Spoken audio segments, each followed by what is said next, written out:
Okay, and on the last stop of the tour is the record shop. Essentially our crib. This place is where most people buy records and listen to classic music.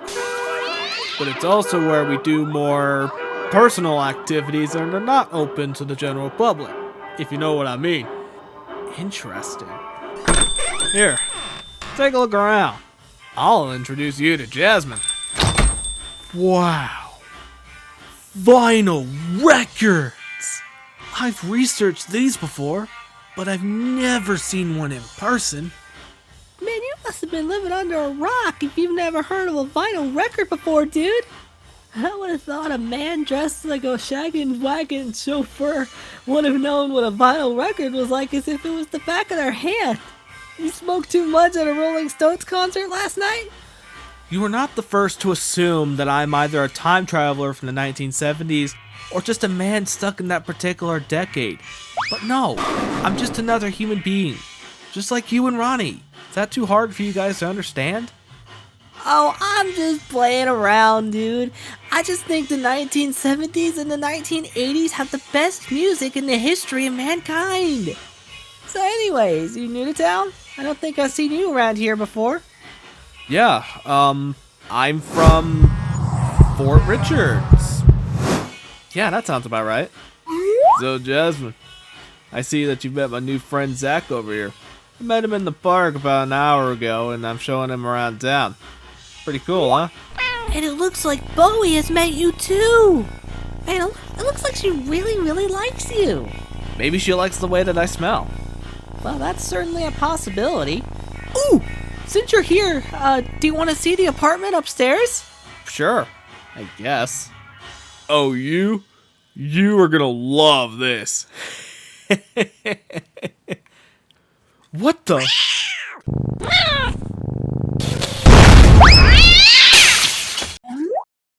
What the hell? Oh my gosh, Zach? You're an alien? I can explain everything. If you don't kill me. That is awesome! Wait, so you're not mad about this? Of course not! I love paranormal life forms! Why do you think I'm friends with Ronnie over here? It's certainly not because of his outfit. You see, we believe that non-human life forms like ghosts, trolls, vampires, and aliens deserve to peacefully coexist with humans without fear of being discriminated or banished from society. Take Mercury. I thought I was dead for a second. Nope, not at all, dude. So, what are you gonna do next? I don't really know. I thought I'd find a place to settle down first, and then begin searching for an old friend I accidentally sent here when I was a kid. Well, if it makes it any easier, do you want to stay here, Zach? There's a guest room in the apartment upstairs if you want to stay there for the time being. I don't see any problem with that. Sure. Oh, and for the record, my real name is Zed. Zed Gibbelez. Zach is my Earth alias. Nice to meet you, Zed. You want to see the upstairs? After you. Have a good night, gentlemen. So, Zed, I don't mean to bug you about this, but I just have to know. What was your past like? What was it like living in space for most of your life? Imagine being exiled from your home and forced to spend 3/4 of your whole life endlessly going around the world with a dictator for a father against your will, only to be forced into a position where you would take over as lead dictator when your father retires from the position, despite being a pacifist who has zero interest in being a leader. Long story short, it was a disaster. So how did you escape? With many years of careful research and precise planning. I couldn't just leave the ship and enter space for no reason. I had to figure out where I was gonna go, what I needed to bring, who I was going to be in order to hide my identity, and when I was going to leave home for good.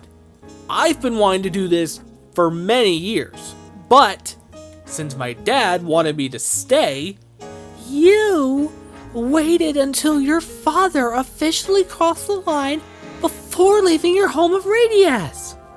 wow, you catch on quick. So, since you've claimed to have been to other solar systems in the past, what exactly makes you choose our planet of all places? There's many reasons I can think of, but the main one being is that Earth is actually an ally to us of all things. And this is also important. We find that your planet is actually very resourceful. Really? Yes, really. That's how we discovered things like music from unknown frequencies we picked up back in 1953.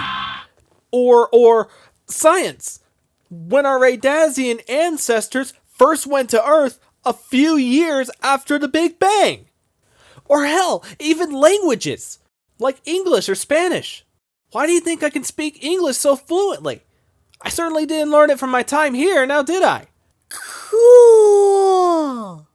So Ronnie tells me that you're traumatized by an event that happened in your past about you sending a friend to Earth back in the day? Ah, yes. Bilza. Let's see. About 40 years ago, we're playing in the cargo bay for some reason. It's a place where we used to store our weapons and gadgets. And we decided to play in an orb launcher that was used to launch crew members into space permanently as a punishment. And we accidentally triggered it. But she couldn't make it out in time, and Bilza got launched. My best friend, she was gone, and I never saw her since.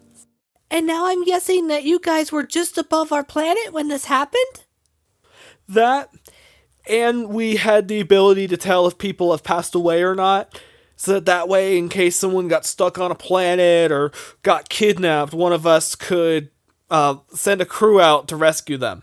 So how come you never tried to save this Bilza person before? Because me and my father were not idiots.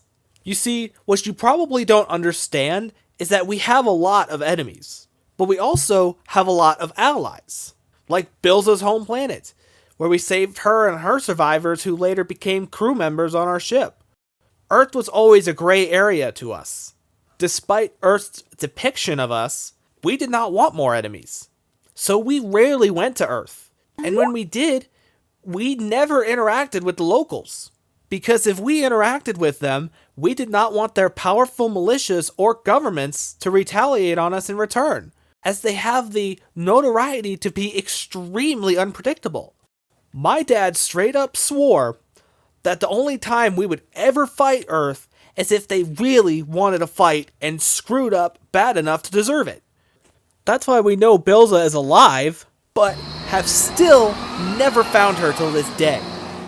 Aw, I'm sorry to hear that. Well, if there's anything I can do, let me know. Gee, thanks, Jasmine. I swear I haven't even been here one day, and you and Ronnie have been nothing but invaluable to me. Can I at least ask you one particular thing, though? Where exactly did you get your sources when you were researching our planet? Well, I read scans of books I found, specifically on how people converse with others and how they look, and then I studied my findings in order to blend in on Earth. Why? Are my findings inaccurate? 2 things. 1, the mullet, the bell bottoms, the outdated slang. You stick out like a sore thumb. I think your research on how to blend in is a bit outdated. 2, despite sticking out like a sore thumb, I doubt anyone will think you're an alien, but people will probably think you're a little cray-cray. I wouldn't say inaccurate, but outdated is definitely a more accurate term. Maybe you and Bowie should cuddle together. That's okay. That's not really my thing. Oh, come on. You're probably gonna be spending tomorrow and the next several decades looking for this Bilza chick. At least spend one night making Bowie happy doing the one thing she likes. If it'll literally get her off my back, fine, I'll do it. But just once. That's great. I'll go turn on some music over the intercom. For some reason, she really likes this Human League record I bought. Oh my god, this tune sounds so familiar. So I just hold her like this? Yep, and slowly dance to the music like you're dancing with a woman on a dance floor. Wow, this is something I used to do with Bilza all the time back home. Wherever she is, I hope she's okay.